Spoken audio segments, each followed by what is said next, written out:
माझा प्रश्न असा होता की असं म्हणतात की आपण गुरु शोधायचा नसतो, पण जेव्हा आपण तयार होतो तेव्हा ते गुरु आपल्या जीवनात आपणच येतात. तर ह्याचा नक्की अर्थ काय? आणि आपण जरी कोणाला गुरु मानलं तरी गुरुनी आपला स्वीकार केला आहे की नाही हे कसे समजावे?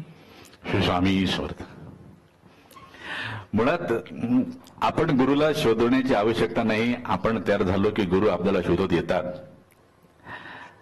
ही चुकीची धारणा आहे. ही चुकीची धारणा आहे. कारण तसं जर असतं तर श्रीमद आदी शंकराचार्यांनी तिकडून केरळमधून इकडे उत्तरेकडे गोविंद पादांना शोधत ते का आले नसते, भगवान श्रीकृष्ण सांदीपनीकडे गेले नसते. त्यामुळे गुरूंचा शोध करायचा नाही का? तर जरूर करावा, मात्र शोधून मला गुरु मिळतीलच याची काही शाश्वती नाही. कारण ज्या वेळेला श्रीमद गोविंद पादांकडे श्रीमद आदी शंकराचार्य गेले, कुमार अवस्थेमध्ये होते, आणि जेव्हा ते त्यांच्या समोर उभे राहिले त्यावेळेला श्रीमद गोविंद पादाचार्य हे समाधी अवस्थेमध्ये होते. हे समाधी अवस्थेमध्ये होते आणि श्रीमद आदी शंकराचार्य त्या कुमार अवस्थेमध्ये त्यांच्या समोर उभे राहिल्यानंतर हे कित्येक दिवस समाधी अवस्थेमध्ये होते.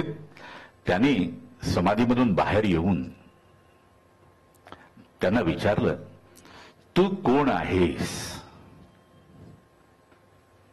तू कोण आहेस? त्यावेळेला श्रीमद आद्य शंकराचार्यांनी जे उत्तर आपल्या गुरूंना दिलं तेच आज विश्वामध्ये निर्वाण षटकम म्हणून प्रसिद्ध आहे. लक्षात आलं? म्हणजे सांगण्याचं तात्पर्य काय की गुरूंचा शोध करावा. म्हणजे मी तयार झाले किंवा मी तयार झालो की गुरु मला शोधत येतील अशी धारणा करून बसण्याचं काही कारण नाही. मुळात महत्वाचा मुद्दा काय आहे की गुरु आणि शिष्य यांच्या मधलं जे नातं आहे, यांच्यामधलं जे नातं आहे ते माता पिता आणि पुत्र किंवा कन्या या नात्याच्याही पलीकडील आहे. या नात्याची कारण आई वडील मुलासाठी प्रापंचिक गोष्टी करतात, गुरु जे आहेत ते संसार सागरच पार करतात. त्यामुळे गुरु आणि शिष्य यांच्यामध्ये आपण जर म्हटलं की बाबा मी गुरुंना शोधतो, गुरुंना नाही शोधत, धारणा असू नये असं का? तर त्यालाही फार महत्व आहे. धारणा का असू नये? तर एक संगीत शिक्षकाचं एक उदाहरण दिलं जातं, आपल्याला कदाचित लोकांना ठाऊक असेल. एक संगीत शिक्षक होते, त्यांच्याकडे संगीत शिकायला दोन विद्यार्थी गेले. पहिला जो होता त्याला त्याने विचारलं, बाबा तू अगोदर काही शिकला आहेस का संगीत? तर त्याने मोठ्या मोठ्या संगीतकारांची नावं घेतली आणि मी यांच्याकडे हे शिकलोय, मी त्यांच्याकडे ते शिकलोय, मी त्यांच्याकडे ते शिकलोय. बरं ठीक आहे.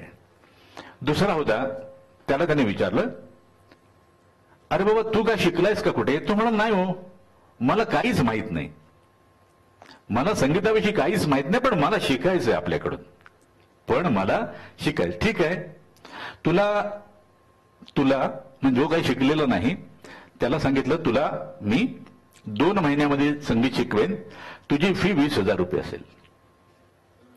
आणि पहिला जो विद्यार्थी होता, जो अनेक ठिकाणी शिकून आला होता, त्याला सांगितलं, तुला शिकवायला मला 6 महिने लागतील आणि तुझी फी 60,000 रुपये असेल. तर तो आश्चर्यचकित झाला. तो म्हणतो, असं कसं?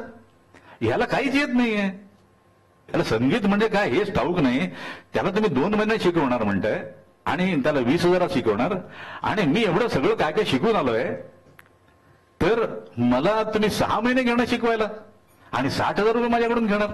हे कसं काय? मला काय पटलं नाही. अरे बाबा ऐक, याच्याकडून 20,000 रुपये मी ह्याला शिकवण्याचे घेणार आहे. हो, मला पण शिकवण नाही. तुझ्याकडून जे 60,000 घेणार आहेत ना, त्यातले 50,000 तुझे काय शिकून आलायस ना, ते रिक्त करण्यासाठी घेणार आहे. ते रिक्त करण्यासाठी घेणार आहे. गुरु आणि शिष्य आहे ना, यामध्ये ज्या वेळेला शिष्य गुरूंकडे जातो, कुठल्याही क्षेत्रातला असू द्या, मी संगीत क्षेत्रातलं उदाहरण म्हणून सांगितलं, पण कुठल्याही क्षेत्रातला असू द्या, तर तो शिष्य आहे, तो जर रिक्त होऊन गेला, रिक्त, त्याचं पिंप पूर्णपणे चकाचक अगदी पुसलेलं आहे, ओलही नाही त्याच्यामध्ये, सुका एकदम, गुरु काय करतो, त्वरित ते पिंप भरायला सुरुवात करतो. मात्र जर अर्धपिंप भरलेलं असेल तर गुरु ते पिंप पूर्ण खाली करायला लागतात, कारण त्यामध्ये भेसळ होते. गुरुतत्व म्हणून असं म्हटलंय की गुरुतत्व जे आहे ते गुरुना देहामध्ये शोधू नये. देहामध्ये शोधलं तर आपण 60,000 आणि 20,000 यातला फरक आपण हे चुकीचं बोलतोय, हा देह चुकीचा बोलतोय. जर देहाकडे पाहिलं तर देह चुकीचा बोलतोय, हा व्यवहार होत नाही, हा काय व्यवहार झाला का? गुरु शिष्यांचं नातं हे व्यवहाराच्या पलीकडे असतं.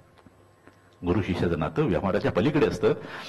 आणि महत्वाचा मुद्दा काय आहे की गुरुंनी आपल्याला स्वीकारलं किंवा नाही याचा आपण विचारच करायचा नाही, याचा आपण विचारच करायचा नाही. आपण गुरु चरणावर आणि गुरु वचनावर पूर्ण विश्वास ठेवून, श्रद्धा ठेवून असावं. विश्वासही नाही, श्रद्धा ठेवून असावं. आणि तुम्ही मला स्वीकारा नाही तर लाथाडा, मी काही आपले चरण सोडणार नाही. आणि म्हणून आपल्याला सांगतो की आपल्याकडे जे उपनिषद आहेत, वेदांत, ती सगळीच्या सगळी उपनिषद ही गुरु शिष्य संवादामध्ये आहेत. आणि ते विश्वातील सर्वात श्रेष्ठ असं तत्वज्ञान आहे, ज्ञान आहे. मात्र ते सगळंच्या सगळं गुरु शिष्य संवादामध्ये आहे. अगदी आपण भगवद्गीता पाहिली तर काय आहे, संवादच आहे. मात्र भगवद्गीतेमध्ये काय झालं, तो बिचारा अर्जुन जो होता त्याला शेवटपर्यंत भगवंताला काही ओळखता आलं नाही. अत्यंत महत्वाची गोष्ट आहे, कारण भगवंत त्याच्या एवढा सन्निध झाला होता, भगवंत त्याच्या एवढा सन्निध झाला होता की तो भगवंत पाहू शकत नव्हता. अगदी जवळ असेल तर मला माझे डोळे नाही पाहता येत. भगवान श्रीकृष्ण अर्जुनाचे डोळे पण झाले, अर्जुनाचे कान झाले, अर्जुनाची बुद्धी झाली, अर्जुनाचं मन झाले. त्यामुळे त्या बिचाऱ्या अर्जुनाला त्यांना पाहताही आलं नाही, त्यांना ओळखताही आलं नाही. त्यामुळे त्यांना माधवा यादवा असंच म्हणत होता. हा माझा मित्र आहे, हा माझा सखा आहे, हा माझ्या पत्नीचा भाऊ आहे. त्यांना कधी कळलं अर्जुनाला, जेव्हा भगवंतानी आपला अवतार समाप्त केला, त्यानंतर त्याला कळलं की अरे, ज्याच्या संगतीमध्ये मी होतो, ज्याने निरंतरपणे मला सांभाळलं, महाभारताच्या युद्धामध्ये मी गाजवलेला पराक्रम जो होता, तो ज्याच्या कृपेने आणि सामर्थ्याने मी गाजवला, तो माझ्या पत्नीचा नुसताच भाऊ नव्हता, तो भगवंत होता. आणि हे कळायला भगवंत ज्या वेळेला त्यांनी अवतार समाप्त केला त्यानंतरच त्याला कळतं. म्हणून काय करायचं, स्वामींनी जर आपल्याला जवळ घेतलं, स्वामींनी जर आपल्याला उचलून घेतलं, तरी स्वामींना प्रार्थना करायची, स्वामी मला उचलून घेऊ नका, मला आपल्या चरणाशीच ठेवा. दर्शन करताना प्रथम चरणांचं दर्शन करावं, नंतर मुखदर्शन करावं, आणि मुखदर्शन केल्यानंतर चरणाशीच राहावं. त्यातच कल्याण आहे, त्यातच कल्याण आहे. त्यामुळे गुरु शिष्यांचा जो विषय आहे की गुरुनी मला स्वीकारलंय किंवा नाही हा विषयच नाही आपला. माझा गुरुवचनावर, माझा गुरुचरणांवर पूर्ण विश्वास आहे. माझा गुरुचरणावर, गुरुवचनावर पूर्ण विश्वास आहे. आणि माझं कल्याण जे आहे, माझ्या जीवनाचं सार्थक जे आहे, ते गुरुचरणामध्येच सिद्ध होणार आहे असं स्वतःला सांगावं. आणि गुरु सेवेमध्ये स्वतःला दंग करावं. गुरु आपल्या कुठल्याच शिष्याला खाली पडू देत नाही.